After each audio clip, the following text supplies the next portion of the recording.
पिछले एपिसोड में हमने देखा था कि वांग लिन जो था वो इनविजिबल मैन को मारने के लिए निकल चुका था। तो जैसे वो वहां पर पहुंच रहा होता है ना, इनविजिबल मैन के बंदे आ चुके थे वांग लिन को रोकने के लिए। उन्हीं में हु पाओ भी शामिल होता है, जो कि वांग लिन से नफरत करने लग गया है। उसको किसी भी हालत में वांग लिन को मारना है, लेकिन वांग लिन अपनी पावर का यूज करते हुए उसको एक दर्दनाक तो नहीं कह सकते, लेकिन आराम भरी मौत दे देता है। जिसके बाद वांग लिन निकल चुका था उसी इनविजिबल मैन को मारने के लिए। इनविजिबल मैन अपने सारे पावर को यूज करता है, सब चीज को वो यूज कर चुका था वांग लिन को रोकने के लिए, लेकिन फिर भी वो उसको नहीं रोक पाया। यहाँ पर वांग लिन ने फाइट करते हुए इनविजिबल मैन का जितना महल होता है ना, जो कि मैजिक टावर था जहां पर वो हमेशा से रहा करता था, उसको डिस्ट्रॉय कर दिया था। लेकिन डिस्ट्रॉय करने की कीमत उसको ये चुकानी पड़ी थी कि उसका जो शरीर होता है ना, वो पूरी तरह से डिस्ट्रॉय हो चुका था। वांग लिन का शरीर डिस्ट्रॉय हो गया। जिसके बाद यहाँ से ये एपिसोड शुरू होता है। तो इस एपिसोड की शुरुआत में इनविजिबल मैन कह रहा था कि वांग लिन, मैं तुझे छोड़ूंगा नहीं, तूने मुझे पूरी तरह से बर्बाद कर दिया। तूने जो आज किया है ना, उसका बदला मैं तुझसे 100 गुना ज्यादा लेकर रहूंगा। तो अब हमें यहाँ पर कुछ टाइम पहले का सीन दिखाया जाता है, जहां पर वांग लिन के ऊपर वो एल्डर अटैक कर रहा था। तो वांग लिन कहता है कि यहाँ पर मैं इसके अटैक को रोक तो सकता हूँ, लेकिन फिर भी इसका जो किलिंग इंटेंट है ना, वो इतना ज्यादा स्ट्रॉन्ग है कि मैं ज्यादा टाइम तक इसको हैंडल नहीं कर पाऊंगा, क्योंकि उस फ्रूट की जो एनर्जी मुझे मिली थी वो भी कम होते जा रही है। तो मुझे कुछ दूसरा तरीका अपनाना होगा इसको मारने का। तो मरने से पहले, जहां पर वांग लिन का शरीर खत्म हुआ था ना, उससे पहले वो अपने स्पिरिचुअल वर्ल्ड के अंदर जाता है और जिगजिन जो थी उसको मारते हुए कहते हैं कि इज्जत से बता दे कि तेरी जो ब्लड पिल है ना, उसको यूज कैसे करते हैं, क्योंकि मुझे अभी इसकी बहुत ज्यादा जरूरत पड़ने वाली है। अगर मैं यहाँ पर कुछ नहीं किया ना, तो मेरा जो शरीर है वो खत्म हो जाएगा, जो कि मैं नहीं चाहता हूँ। इसलिए मुझे बता कि मैं ब्लड पिल का यूज कैसे करूँ। अगर तूने नहीं बताई ना, तो फिर मैं तेरा वो हाल करूंगा कि तू हर पल मौत को तरसेगी। वांग लिन का जो इतना भयंकर गुस्सा था ना, उसको देखकर जिगजिन की भी हालत पूरी तरह से खराब हो जाती है। वो एकदम घबरा चुकी थी और वांग लिन से कहती है कि ठीक है, मैं तुम्हें बताती हूँ कि तुम इसको कैसे यूज कर सकते हो। उसने ब्लड पिल को दे दिया था वांग लिन को, जिसे वो खा लेता है। और खाने के बाद वो अटैक करने गया था उस एल्डर के साथ, जिसका मतलब ये है कि अगर वो अब यहाँ पर मर भी जाए ना, तो ब्लड पिल की मदद से वो एक बार फिर से जिंदा हो जाएगा। इसलिए तो वांग लिन बिंदास चला गया था एल्डर से फाइट करने और अपने सारे अटैक को यूज करते हुए सेल्फ डिस्ट्रक्शन टेक्निक का यूज कर लिया था, जिसकी मदद से अगर एक असेंडेंट रैंक का बंदा सेल्फ डिस्ट्रक्शन यूज करता है ना, उससे वो तो फट जाएगा। धमाका इतना खतरनाक होगा कि सब जगह डिस्ट्रॉय हो जाएगी और बंदा भी मर जाएगा। लेकिन वांग लिन के पास ब्लड पिल थी ना, उसकी मदद से वो खुद को एक बार फिर से रिवाइव कर सकता है। तो अब उसने यहाँ पर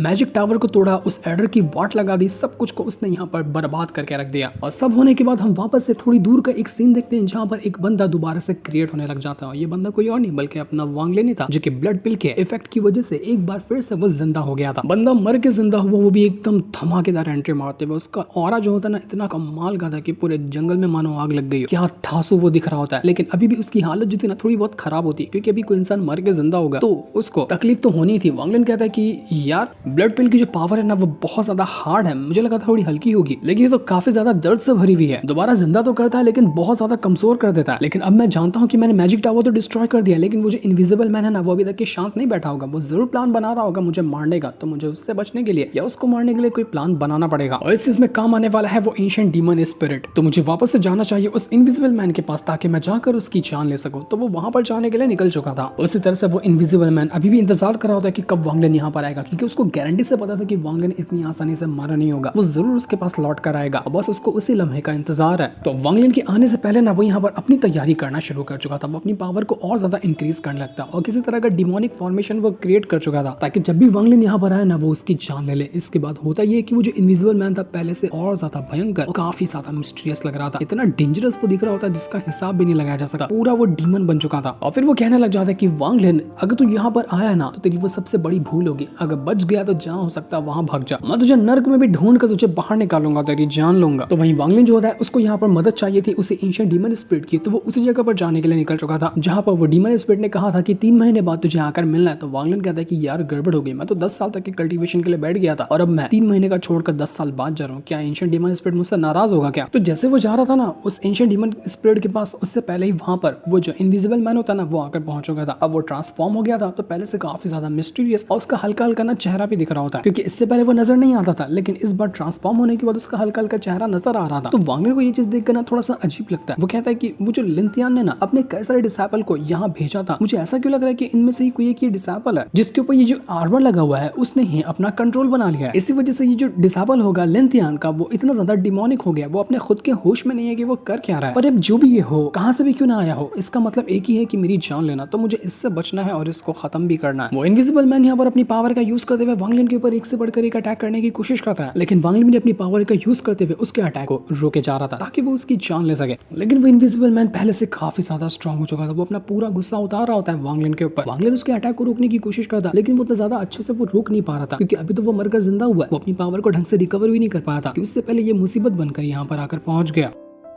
तो वांग लिन जितना अपने आप को बचाने की कोशिश करता है वो इनविजिबल मैन और ज्यादा उसके ऊपर अटैक करना चाहता। तो वांग लिन यहाँ पर कहता है कि सुनो, तुम जानते हो उस लिन तियान को जो कि दालुओ स्वॉर्ड सेट का ना मास्टर है। तो ये सुनते साथ ही वो जो सामने वाला बंदा था ना वो थोड़ी देर के लिए रुक जाता है। उसको दिमाग में हिट होता है कि हाँ, मैं लिन तियान को तो जानता हूँ। वांग लिन उस आर्मर से सवाल करता है कि आखिर तुमने इस बंदे की बॉडी को हासिल कहाँ से किया, क्योंकि मैं जानता हूँ कि तुमने इस बंदे की बॉडी के ऊपर कब्जा करके रखा हुआ है। तो ये होते साथ ही ना वो बंदा समझने लग गया था कि हाँ, मैं किसी और के वश के अंदर हूँ। तो जैसे उसको अपनी मेमोरीज हिट होती, वो आर्मर के कंट्रोल से थोड़ा थोड़ा बाहर आ रहा था, लेकिन फिर से वो आर्मर जो होता है ना उस डिसेबल को अपने कंट्रोल में लेता है। और उसके बाद वांग लिन से कहना चाहता है कि अगर तेरी कोई आखिरी ख्वाहिश है तो बता दे, क्योंकि मैं उसको पूरा नहीं करने वाला। उसको पूरा करने से पहले मैं तेरी जान ले लूंगा। वांग लिन तुरंत यहाँ पर अपना फॉर्मेशन क्रिएट कर लेता है और उसकी मदद से वो यहाँ पर खुद को टेलीपोर्ट करने की कोशिश कर रहा था, लेकिन टेलीपोर्ट वो कर ही नहीं पाता कि उससे पहले वो इनविजिबल मैन उसके ऊपर अटैक पे अटैक देकर मारा करता, जिस वजह से वांग लिन का टेलीपोर्टेशन पोर्टल क्रिएट ही नहीं हो रहा था। वांग लिन कहता है कि मैं यहाँ से भाग ही नहीं पा रहा हूं। ऊपर से मैंने खुद को अभी तक अपने आप को रिकवर भी नहीं किया और इसका अटैक जो है ना वो बहुत ज्यादा स्ट्रॉन्ग है। समझ नहीं आ रहा कि मैं उसको रोकूंगा कैसे। और साथ ही साथ वो जो एंशिएंट डीमन स्पिरिट है वो भी आने को तैयार नहीं है। तो वांग लिन कहता है कि अब तो एक ही रास्ता है, या फिर करना है या फिर वापस से मरना है। तो वो दोबारा से यहाँ पर अपनी पावर को एक्टिवेट करने लग जाता है और कहता है कि अब तो मैं यहाँ पर उसको छोड़ूंगा नहीं, भागने का कोई मतलब नहीं है, ये भागने देगा ही नहीं, तो अब लड़कर ही कुछ ना कुछ जुगाड़ बनाना पड़ेगा। वो अपनी पावर का यूज करते हुए खुद को बचाने की और उस इनविजिबल मैन के ऊपर अटैक करने की कोशिश करता है, लेकिन फिर भी कुछ खास फायदा होता नहीं। तो वांग लिन यहाँ पर कहता है कि एंशिएंट डीमन स्पिरिट, तुम क्या कर रहे हो? आओगे नहीं मुझे बचाने के लिए? मेरी मौत का तमाशा देखने के लिए इंतजार कर रहे हो क्या? देख रहे हो ना मैं कितनी बड़ी मुसीबत में पड़ा हूँ, अब तो आ जाओ मेरी हेल्प करने को। कितना ही नाराज हो लोगे तुम मुझसे। लेकिन अभी तक एंशिएंट डीमन स्पिरिट तो यहाँ पर कुछ जवाब ही नहीं देता। वो शायद सारी बातें सुन रहा था, सब कुछ देख भी रहा था, लेकिन जवाब कुछ नहीं देता। तो इनविजिबल मैन वांग लिन से कहता है कि बस बहुत हो गया तेरा नाटक, तू बचेगा नहीं, तू मरने के लिए तैयार हो जा। वो और भी खतरनाक अटैक करता है वांग लिन के ऊपर और वो वांग लिन को छोड़ने वाला नहीं था। और तब देखते ही देखते आसमान का रंग बदलता है और आसमान से एक बहुत ही ब्रूटल अटैक सीधा आसमान से जमीन पर आकर गिरता है उसी इनविजिबल मैन के ऊपर, जिस वजह से इनविजिबल मैन के सारे अटैक कुछ पल के अंदर ही डिस्ट्रॉय हो जाते हैं और वो उड़कर दूर फेंका चुका था। उसको समझ ही नहीं आता कि ये अटैक आखिर किया तो किया किसने। अब वहां पर एंट्री मारता है वो एंशिएंट डीमन स्पिरिट, जो यहाँ पर आने के बाद सबसे पहले तो बहुत ज्यादा गुस्से में था वांग लिन से। वो उससे कहता है कि मैंने तुमसे कहा था कि 3 महीने बाद आकर मुझसे मिलना और 10 साल बाद तुम मुझे अपनी शक्ल दिखा रहे हो, मुझे तुमसे तो बात ही नहीं करनी है। एक तो तुमने मुझे नाराज किया और अब यहाँ पर तुम मुझे ऑर्डर दे रहे हो कि मैं तुम्हारी हेल्प करने के लिए तुम्हारी मौत का तमाशा देख रहा हूँ मैं। अरे कितना जिगरा आ गया तुम्हारे अंदर। तो वांग लिन कहता है कि सीनियर माफ कर देना, थोड़ी सी गलती हो गई, मैं जानता हूँ कि मैंने आने में बहुत देर कर दी है, लेकिन अब प्लीज हेल्प कर दीजिए वरना सिचुएशन बहुत बिगड़ने वाली है। तो वो जो इनविजिबल मैन था ना वो यहाँ पर डीमन स्पिरिट को जानता था। वो कहता है डीमन स्पिरिट से कि देख डीमन स्पिरिट, बीच में टांग मत घुसा, ये हम दोनों के आपस का मामला है, इज्जत से कह रहा हूँ चला जाए यहाँ से। तो डीमन स्पिरिट कहता है कि तुझे पता है ये जो टेरिटरी है ना वो मेरी है, मेरे इलाके के अंदर घुसा हुआ है और तुम मुझे धमकी दे रहा है कि मैं मैटर से साइड हो जाऊं। देख दिमाग पहले से गर्म है, उसको और ज्यादा गर्म मत कर। तो वो तुरंत ही यहाँ पर वांग लिन की जो ब्लड की पावर थी ना उसको यूज करना शुरू कर देता है और अपना एक फिगर क्रिएट कर लेता है, जिस वजह से यहाँ पर एंशिएंट डीमन स्पिरिट जो था ना वो वांग लिन के ब्लड के साथ मर्ज होते हुए एक नया लुक ले चुका था। मतलब कि उसको यहाँ पर एक फिगर चाहिए था, एक ह्यूमन जैसी फिगर, जिसकी मदद से वो यहाँ पर उस इनविजिबल मैन के साथ फाइट कर सकता है, वरना तो वापस उसको वांग लिन को ही पोजेस करना पड़ता। लेकिन वो ये करने के लिए यहाँ पर डायरेक्ट चला गया था इनविजिबल मैन को रोकने को। तो इनविजिबल मैन कहता है कि एंशिएंट डीमन स्पिरिट तू बचेगा नहीं, तूने यहाँ पर मुझे ना मेरे प्लान को पूरा करने से रोक दिया, तुझे मैं छोड़ूंगा नहीं। तो एंशिएंट डीमन स्पिरिट जो थी वो यहाँ पर इनविजिबल मैन से कहती है कि तुझे पता है तू सिर्फ एक मामूली सा डिमोनिक आर्मर है और तू यहाँ पर मुझे आकर धमकी दे रहा है, तेरी कोई औकात नहीं कि तू मेरे सामने खड़ा हो सके। वांग लिन यहाँ पर उस डीमन स्पिरिट से कुछ कहने की कोशिश करता है तो डीमन स्पिरिट कहता है कि निकल ले तू यहाँ से, तू जाकर अपने आप को रिकवर कर, मैं अकेला काफी हूँ इस इनविजिबल मैन को रोकने के लिए, तेरी ब्लड पावर ले लिया ना, मैटर संभाल लूंगा मैं। क्योंकि डीमन स्पिरिट को पता था कि वांग लिन बीच में आया ना तो उसको और ज्यादा चोट लग सकती है, इसलिए तो उसने यहाँ पर ब्लड पावर को लिया ताकि खुद वो जाए उस इनविजिबल मैन के साथ फाइट करने के लिए। तो दोनों का बैटल यहाँ पर शुरू हो चुका था। बैटल बड़ा ही खतरनाक और काफी ज्यादा कमाल का होता है। वो दोनों अपनी पावर का यूज करते हुए एक दूसरे के ऊपर अटैक कर रहे थे, तब तक कि वांग लिन जा चुका था अपने आप को रिकवर करने के लिए। वो जल्दी जल्दी में अपने आप को रिकवर कर रहा होता है ताकि अपनी सारी खोई भी पावर को वो हासिल कर पाए। यहाँ पर वो रिकवर हो रहा था तो वहीं पर उन दोनों की जो फाइट होती ना वो अभी तक चल रही थी। इनविजिबल मैन बहुत ज्यादा गुस्से में था, उसको किसी भी हालत में डीमन स्पिरिट की जान चाहिए थी, वो उसको डिस्ट्रॉय करके रहने वाला था। लेकिन डीमन स्पिरिट का अटैक रोकना उसके बस की बात नहीं लग रही थी। डीमन स्पिरिट उसको बहुत मारता है, लेकिन इनविजिबल मैन भी उसको अच्छी टक्कर दे रहा था और इनके बैटल की वजह से पूरा इलाका जो होता है ना वही डिस्ट्रॉय होने लग गया था, हर चीज टूटने फूटने लग जाती है, इतना भयंकर ये बैटल लग रहा था। तो वांग लिन जब उनका बैटल देखता है ना वो कहता है कि यार इनकी जो टेक्निक है ना बिल्कुल एंशिएंट गॉड की जो टेक्निक वगैरह ना उनसे मैच करती है, लगता है कि ये दोनों ना एंशिएंट मेथड को ही फॉलो करते हैं। तो इसके बाद हम यहाँ पर वांग लिन की जो ओरिजिनल बॉडी थी ना उसको देख पाते हैं, वो भी यहाँ पर इस बैटल को देख रहा था, जहाँ पर एंशिएंट गॉड जो होता है ना वो ओरिजिनल बॉडी से कहता है कि देखो एंशिएंट डेविल्स हो गए, एंशिएंट डीमंस हो गए और एंशिएंट गॉड्स हो गए, ये तीनों के तीनों जो आते हैं ना वो एक ही लीनिएज को फॉलो करते हैं, मतलब कि उनका जो कोर है ना आपस में मिला हुआ है। तो जब तुम यहाँ पर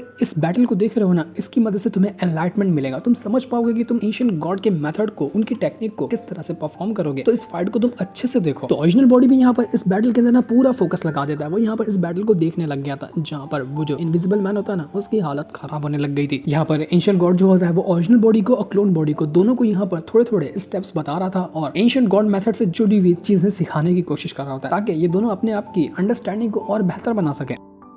तो जैसे ही थोड़ी सी अंडरस्टैंडिंग ओरिजिनल बॉडी को मिलती ना, ओरिजिनल बॉडी एक बहुत ही खतरनाक अटैक देकर मारता है। उसका अटैक सच में इतना ब्रूटल था ना कि जिस प्लैनेट के अंदर वो छुपा हुआ है ना, एक सेकंड के अंदर आधा प्लैनेट डिस्ट्रॉय हो जाता है। एक अटैक इतना खतरनाक हुआ ओरिजिनल बॉडी का कि उसने एक बार के अंदर आधे प्लैनेट को डिस्ट्रॉय कर दिया। तो इस चीज को देखकर क्लोन बॉडी और ओरिजिनल बॉडी दोनों काफी ज्यादा खुश हो जाते हैं कि अरे वाह, ये जो फाइट हो रही थी डीमन स्पिरिट की और इनविजिबल मैन की, इसने तो हमें काफी अच्छा अंडरस्टैंडिंग दे दिया है एंशिएंट गॉड की जो टेक्निक वगैरह है उसके अंदर। हम उनकी फाइट करने के तरीकों को अच्छे से समझ गए। तो अब आगे चलकर हमें जब जरूरत पड़ेगी ना, हम उसी मेथड का यूज करते हुए और भी ब्रूटल अटैक क्रिएट कर सकते हैं। तो अब यहाँ पर वांग लिन की जो क्लोन बॉडी थी ना, वो कुछ टाइम तक के यहाँ पर अपने आप को रिकवर करने की कोशिश करने लग जाती है, जिस वजह से वांग लिन काफी हद तक अपने आप को रिकवर कर चुका था और उसकी पावर पहले से बहुत ज्यादा इंक्रीज हो चुकी थी। वो अपनी सारी की सारी पावर को रिकवर कर लिया। वो कहता है जो शराब की मैंने 4 बूंद पी थी ना, अब मैंने फाइनली जाकर उसको रिफाइन कर लिया, जो कि मेरी सोल पावर के साथ और मेरी कल्टीवेशन पावर के साथ अच्छी तरह से मर्ज हो गई है। अब मैं खुद में बहुत ज्यादा पावर महसूस कर पा रहा हूँ। तो क्या मुझे यहाँ पर जाकर इनविजिबल मैन के साथ फाइट करनी चाहिए या फिर डीमन स्पिरिट को छोड़ देना चाहिए कि वो सारा का सारा मामला संभाल ले? क्योंकि अभी तक उन दोनों का जो बैटल चल रहा था ना, वो चलता ही जा रहा था। करीब 3 दिन निकल चुके थे, 3 दिन तक के वो लगातार फाइटिंग कर रहे थे, लेकिन अभी तक ये इनविजिबल मैन हारा नहीं यहाँ पर डीमन स्पिरिट हारने को तैयार, वो तो हारेगा ही नहीं, तो उसको चोट भी नहीं लग रही थी। तो वांग लिन ये चीज देखकर ना थोड़ा सा हैरान रहता है, क्योंकि इनविजिबल मैन ना सच में बहुत कमाल का है। डीमन स्पिरिट पूरी ताकत से उसके ऊपर अटैक कर रहा है, लेकिन फिर भी यहाँ पर इनविजिबल मैन ना सारे अटैक को झेल जा रहा है। उसको अभी तक ऐसा कोई ब्रूटल अटैक नहीं लगा जिस वजह से उसकी जान को खतरा हो, तभी तो ये 3 दिन तक के सर्वाइव किया है। तो इनविजिबल मैन जो था ना, वो डीमन स्पिरिट से कहता है कि देख, तू यहाँ पर मुझसे फाइट कर रहा है, वो भी लाइफ और डेथ वाली, किस लिए? सिर्फ इस बचकाने वांग लिन के लिए। आखिर इस बचकाने चेंटी जैसे वांग लिन के अंदर है ऐसी क्या चीज जिसकी वजह से तू इतना ज्यादा मर रहा है उसको लेकर? तो डीमन स्पिरिट कहता है कि तेरी औकात नहीं कि मैं यहाँ पर तुझे रीजन एक्सप्लेन करूं, मैं बस वांग लिन का साथ हूँ, लेकिन क्यों साथ हूँ मैं तुझे वो बताऊंगा ही नहीं। तेरे लिए तो सिर्फ मेरी पावर है जिसका तू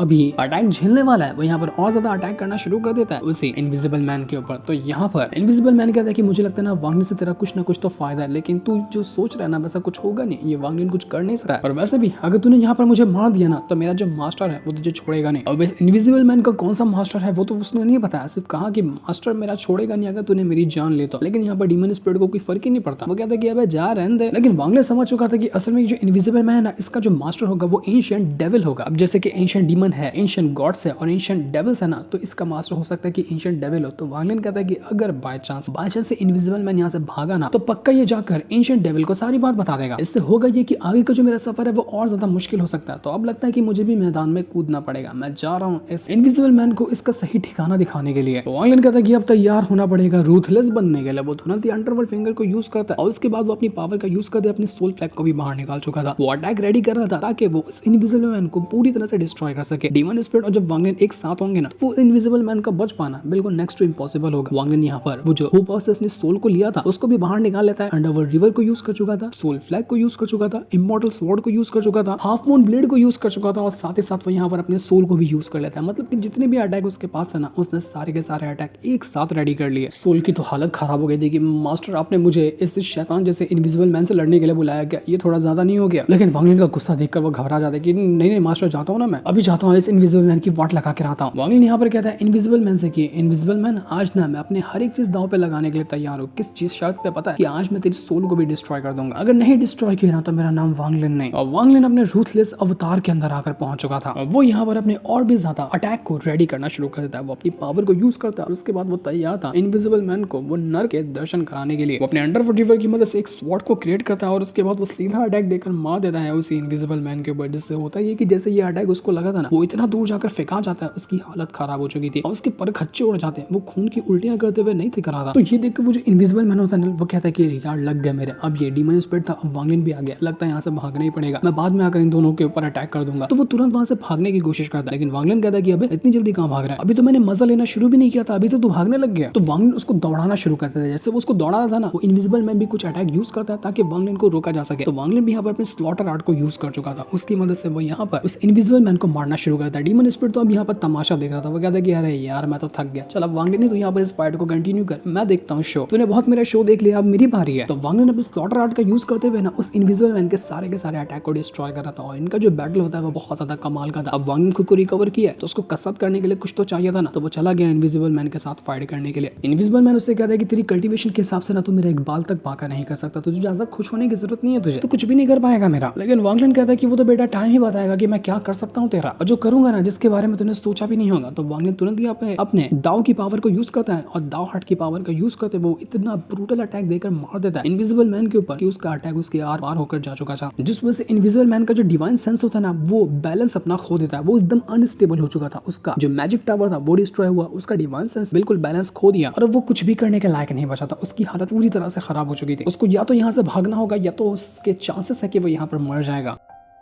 तो इनविजिबल मैन कहता है कि मैं यहाँ पर मेरा शरीर मर जाए मुझे उससे फर्क नहीं पड़ता, जब तक कि मेरा आर्मर सही सलामत है ना मैं वापस से खुद को रीजनरेट कर सकता हूँ, तो मुझे मेरे आर्मर को बचाना है, बस यहाँ से भागना है। तो वो यहाँ से भागने की कोशिश करता है, लेकिन वांगलिन उसको भागने कहाँ देने वाला था, उसको दौड़ा कर मारता है। तो ये देखकर डीमन स्पिरिट भी हैरान रह चुका था कि ये वांगलिन जानता है कि वो यहाँ पर ना इस इनविजिबल मैन को नहीं हरा सका, लेकिन फिर भी वो इतना ज्यादा उसके पीछे क्यों पड़ा हुआ है। मुझे लगता है कि वांगलिन ने कुछ नया प्लान बना कर रखा है जिसकी मदद से वो यहाँ पर इनविजिबल मैन को हराएगा। जरा मैं भी तो देखूं कि आज ये क्या करने वाला है। तो इनविजिबल मैन यहाँ पर वांगलिन से कहता है कि वांगलिन तूने जो वो फ्रूट खाया था ना उसका असर तो खत्म हो गया, तो उसके बाद मेरे कुछ भी अटैक को नहीं रोक सकता, कैसा रोकेगा तू मेरे अटैक को। तो वांगलिन कहता है कि किसने कहा उस फ्रूट का असर खत्म हो चुका है। वांगलिन ने उस फ्रूट के जो असर था ना कुछ को उसने अपने सोल के साथ मर्ज किया हुआ था, तो उसकी सोल जैसे ही फ्रूट के इफेक्ट को एक्टिवेट करती है ना, वांगलिन यहाँ पर दोबारा से अपनी पावर को और ज्यादा बूस्ट कर पा रहा था। वो एक बार फिर से उस फ्रूट की पावर को यूज कर पा रहा होता है, जिसके बाद तो वो यहाँ पर उस इनविजिबल मैन को पटक के मारता है, और इससे तो यहाँ पर इनविजिबल मैन की हालत खराब हो चुकी थी। यहाँ पर वो इनविजिबल मैन कहता है कि बढ़िया, बहुत बढ़िया, कमाल की फाइट की है तुमने, मुझे दिखा दिया कि तुम बहुत ज्यादा काबिल हो। लेकिन तभी वो अचानक से घुस जाता है वांगलिन के स्पिरिचुअल वर्ल्ड के अंदर, जहाँ पर उसकी सोल जो मौजूद है ना वो उसको डिस्ट्रॉय करने में लगा हुआ था। वो कहता है कि देख मैं तेरे घर के अंदर घुस गया, अब बता कि तू मेरा यहाँ पर क्या उखाड़ सकता है। तो वांगलिन की जो सोल होती है वो अपने आप को बचाने की कोशिश करती है, क्योंकि यहाँ पर वो पागलों की तरह अंदर घुस चुका था। तो जैसे ही वो जो आर्मर वांगलिन के अंदर घुसा था ना, वांगलिन का जो पूरा शरीर होता है वो अपना लुक चेंज करने लग जाता है। वो डिमोनिक आर्मर था, तो इस वजह से वांगलिन की जो कल्टीवेशन होती है वो एकदम फास्ट तरीके से डैमेज होने लग गई थी, वो बिल्कुल एक डीमन जैसा बनने लग गया था। अब डिमोनिक आर्मर अंदर गया है तो वो भी डीमन जैसा बनने लग गया था, वो बहुत ज्यादा मिस्टीरियस और डेविल लुक में आ चुका होता है। अंदर से इनविजिबल मैन कहता है कि तूने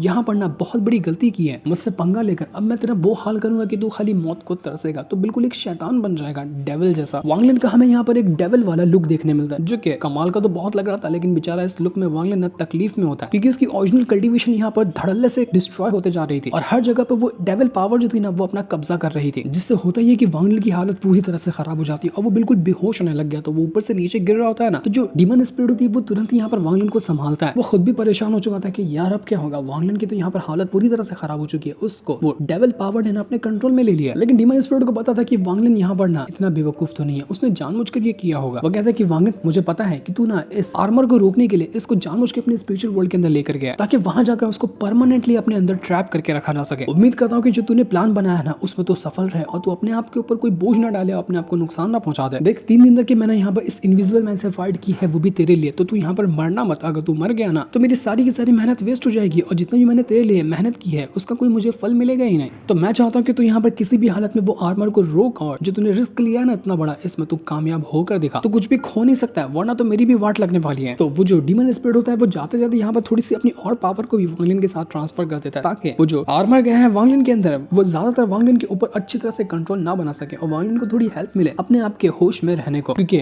वो आर्मर को अपने स्पेशल वर्ल्ड के अंदर जाने देना ये वांगलिन का खुद का प्लान था। उसको पता था कि बाहर से मैं इसको नहीं रोक सकता, तो मैं इसको अपने स्पेशल वर्ल्ड के अंदर ही डाल देता हूँ और वहीं से उसको रोकूंगा। अब ये काम में वही रिस्क था कि ये इसमें कामयाब हो जाएगा या फिर वांगलिन पूरी तरह से हमेशा के लिए डेविल के कंट्रोल में चला जाएगा। तो इसी वजह से डीमन स्पिरिट यहाँ पर वांगलिन के लिए थोड़ा सा टेंशन में होता है कि वांगलिन अब क्या होगा उसका। दूसरी तरफ हम त्यानिया उस सेक्ट का सीन देखते हैं, जहाँ पर ना एक बच्चा होता है, उसको सामने वांगलिन की मूर्ति नजर आती है। तो वो एक मास्टर से पूछता है कि मास्टर ये कौन है, आप मुझे इसके बारे में बताएंगे। तो मास्टर कहता है कि ये ना वांगलिन है। तुम्हें शायद नहीं पता होगा कि ये इतना ज्यादा कमाल का बंदा है ना जिसका हिसाब भी नहीं लगाया जा सकता। ये वही बंदा है जिसने रेड बटरफ्लाई को हराया, कियान फेंग के साथ फाइट की, पूरे के पूरे सुजाकू प्लैनेट के अंदर अपना ऐसा नाम बनाया ना कि आज तक लोग इसके नाम को याद करते रह जाते हैं। तो ये सुनकर वो बच्चा अपने मास्टर से कहता है कि मास्टर, जब ये वांग लिन इतना ज्यादा कमाल का था तो वो यहाँ का मास्टर या एक एडिटर क्यों नहीं बन गया? अगर वो यहाँ पर रहता तो कितनी अच्छी बात हो जाती ना, वो हमें भी आगे चीजें वगैरह सिखा दिया करता। तो मास्टर यहाँ पर उससे कहता है कि ये तुम अभी बच्चे हो, जब बड़े होगे ना तब तुम्हें पता चलेगा कि कल्टीवेशन का सफर कभी नहीं रुकता। वांग लिन का सफर सिर्फ यहाँ तक के सीमित नहीं था, उसको तो अभी पूरी दुनिया जीतनी है, इसलिए वो अपना अगला सफर कंटिन्यू करने के लिए इस पूरी की पूरी जगह को छोड़कर हमेशा हमेशा के लिए जा चुका है। यहाँ पर सिर्फ उसकी यादें हैं और उसका एहसान है जो उसने हमारे ऊपर किया है, उस वजह से हम लोग आज तक के सर्वाइव कर पा रहे हैं। ये वही सेक्ट था जहाँ पर लिमुआन भी थी ना, और इन लोगों ने लिमुआन को संभाला था और वांग लिन ने कई बार इनकी हेल्प भी करी थी। तो ये लोग वांग लिन का ना बिल्कुल एक लेजेंड की तरह उसको मानते हैं, उसकी मूर्ति बनाकर रखे हैं और उसकी पूजा वगैरह करते हैं, क्योंकि वो उनके लिए एक हिसाब से गॉड ही था जो उसने इन्हें बचाया, इनके सेट को बचाया और इनको यहाँ पर आज तक जिंदा रहने का मौका दिया, वरना कब का ये लोग खत्म हो गए होते हैं।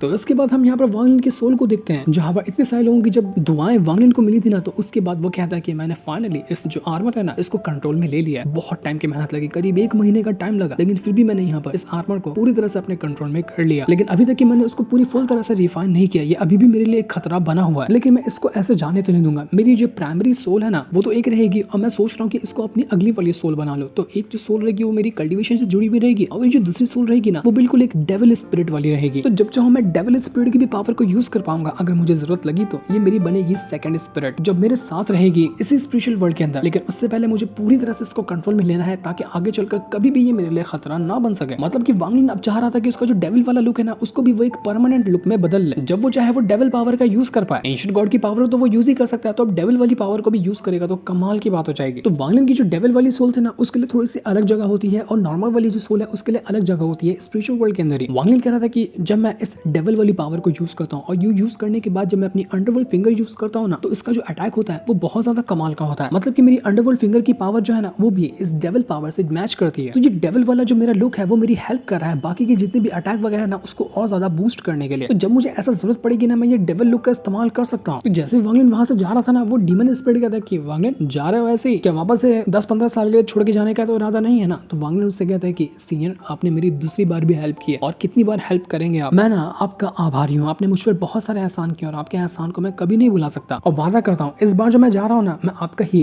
जो किया हुआ आपसे वादा है ना उसको पूरा करने के लिए जा रहा हूँ। मतलब कि मैं जितनी भी डीमन स्पिरिट वगैरह ना सबको कलेक्ट करके आपको ला कर दूंगा, और इसी चीज को पूरा करने के लिए मैं जा रहा हूँ। तो आप मुझे जाने की परमिशन दे दीजिए, लेकिन उससे पहले मेरी एक छोटी सी और रिक्वेस्ट रहेगी आपसे कि मुझे ना एक बंदे को ढूंढना है, आप मेरी उसमें हेल्प करेंगे? उस बंदे का नाम है ज़ाओई, एल्डर ज़ाओई है, जो कि यहीं कहीं खो गए हैं। मेरे पास जो टावर है ना इसके अंदर उन ज़ाओई का डिवाइन सेंस मौजूद है, तो आप अगर इस डिवाइन सेंस के बदले उनको ढूंढ सकते हैं ना तो आपका बहुत बड़ा एहसान होगा। तो ये सुनकर डीमन स्पिरिट कहता है कि देखो मैंने अभी चेक किया, हमारी जो स्काई डीमन कंट्री है ना इसके अंदर तो कोई भी वैसा ज़ाओई नाम का बंदा नहीं है, ना ही मैं उसका डिवाइन सेंस महसूस कर पा रहा हूँ। इसका मतलब ये है कि वो ना इस कंट्री के अंदर तो नहीं है, तो मैं दूसरी कंट्री के अंदर जाना होगा उसको ढूंढने के लिए। तो ये सुनकर वांग लिन कहता है कि ठीक है कोई बात नहीं, आपने मुझे इतना तो बता दिया ना कि इस डीमन कंट्री के अंदर ज़ाओई नहीं है, तो मैं उनको दूसरी जगह जाकर ढूंढ लूंगा, लेकिन मैं उनको ढूंढ कर ही रहूंगा, चाहे कोई भी कीमत पे मुझे उन्हें ढूंढना क्यों ना पड़ जाए। वांग लिन यहाँ पर वो जो तियान हाओ का जो डिसेबल है ना जिसके ऊपर आर्मर ने कंट्रोल करके रखा हुआ था उसको भी पकड़ कर अपने पास रखा था। वो कहता है कि बाद में चलकर हो सकता है ये मेरे कुछ काम आ जाए, तो उसको ऐसे ही रख लेता हूँ। तो वांग लिन यहाँ पर कहता है एंशिएंट डीमन स्पिरिट से कि देखिए मुझे 2 बात और आपसे कहनी है कि ये जो डिसेबल की सोल है ना इसको आप कुछ करना नहीं, ये मेरा बंदा है तो इसको ऐसे ही रहने देना। दूसरी बात ये है कि आपका जो डीमन स्पिरिट का इनहेरिटेंस है ना वो मुझे चाहिए, तो इसकी मदद से मैं बाकी की जो डीमन की सोल वगैरह है ना जो आपको चाहिए मैं उसको ला कर दे सकता हूँ। तो ये सुनकर यहाँ पर वो डीमन स्पिरिट कहते हैं कि देखो किसी दूसरी डीमन स्पिरिट को लेकर आओ अगले 100 साल के अंदर, तुमने ये कर दिखाया ना तो उसके बाद मेरा जो इनहेरिटेंस होगा वो मैं तुम्हें दूंगा आगे की वो जो डीमन स्पिरिट है उसको कलेक्ट करने के लिए। तो पहले कम से कम एक लेकर आओ, उसके बाद मैं तुम्हें अपना इनहेरिटेंस देने वाला हूँ। तो वांग लिन कहता है कि ठीक है जैसा आपने कहा मैं वो करने के लिए तैयार हूँ, लेकिन अगर अकेला मैं जाऊंगा बाकी के डीमन स्पिरिट को लाने के लिए तो आपको नहीं लगता कि ये थोड़ा मुश्किल होगा? ये बहुत ज्यादा मुश्किल से भरा काम है। तो ये सुनकर यहाँ पर डीमन स्पिरिट कहता है कि ठीक है आज के दिन से ही मैं तुम्हें ये जो स्काई डीमन कंट्री है ना इसका एक ऐसी पोजीशन देता हूँ जो कि तुम्हारे लिए डीमन एम्परर से भी ज्यादा ऊपर की है। ये पूरी की पूरी स्काई डीमन कंट्री तुम्हारे कंट्रोल में होगी, जितनी आर्मी चाहिए जितना रिसोर्सेज चाहिए तुम्हें जो चाहिए तुम पूरी की पूरी चीज को यूज कर सकते हो। मैंने पूरी की पूरी कंट्री तुम्हारे नाम कर दी, जाओ जो करना है करो, बस मुझे यहाँ पर उन डीमन स्पिरिट्स वगैरह को ला कर दो। अब तो यहाँ पर वांग लिन वो जो डीमन एम्पायर है ना, उससे भी ऊपर की पोजीशन का हो गया। वो ना जनरल रहा ना कमांडर रहा, सीधा का सीधा वो टॉप लेवल पे जाकर पहुंच गया और अब उसी के कंट्रोल में ये पूरी की पूरी कंट्री होने वाली थी। तो वांग लिन कहता है कि ठीक है, आपका बहुत बहुत शुक्रिया, 100 साल का आपने टाइम दिया ना, उससे पहले मैं आपको